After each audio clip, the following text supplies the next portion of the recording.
Le parlementaire Jerry Tam a dit avoir été surpris par l'arrestation de Jean-Paul Oumolou.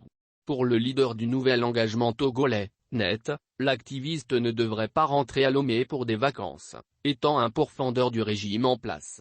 Toutefois, il appelle à la libération de ce dernier. Arrestation de Jean-Paul Oumolou, je vais encore fâcher les gens ce matin. Beaucoup de personnes m'ont demandé d'appeler à la libération de Jean-Paul Oumolou. Je m'y suis toujours refusé pour 3 raisons. La première est que je n'aime pas céder à l'hypocrisie des appels à libération, juste pour faire semblant et satisfaire une certaine opinion. La seconde raison est que j'avais eu l'assurance qu'il était assisté par un conseil d'avocats et que la demande de libération leur incombait. Le politique peut se mêler immédiatement à une action judiciaire s'il lui semble que les droits de l'accusé sont bafoués. Autrement, en tant que représentant du pouvoir législatif, je n'ai pas à interférer dans une procédure judiciaire, séparation de pouvoir oblige. La troisième raison est qu'il ne faut pas s'agiter tant qu'on ne connaît pas les charges qui pèsent contre la personne.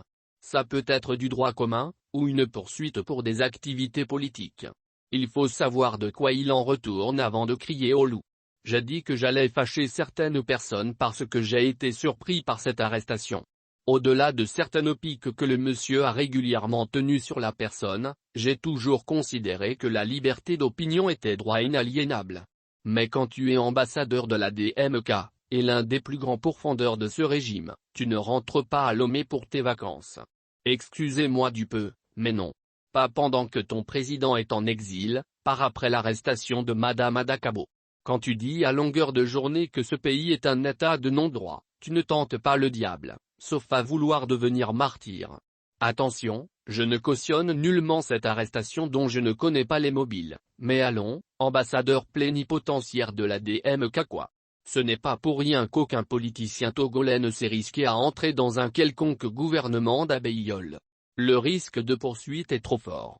Jean-Paul Oumolou est citoyen suisse et sera certainement libéré sous peu, comme ce fut le cas pour plusieurs membres de la diaspora avant lui.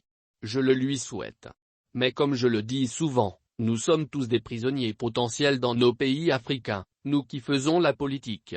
Pour nous les résidents, nous l'acceptons et courons le risque volontiers. Mais quand on n'est pas résident, on a souvent le choix. Moi, j'aurais été Jean-Paul Oumolou, je cherche quoi à Lomé, ou à Ley. Bon, comme d'habitude, je m'exprime en tant que citoyen et j'ai le mérite de dire ce que je pense. Ça ne plaît pas forcément, mais que serions-nous sans notre pensée autonome? Dites-moi ce que vous pensez de cette histoire. Bon, libérez Jean-Paul Oumolou. Les élections de 2020 sont loin derrière nous, si c'est de cela qu'il s'agit.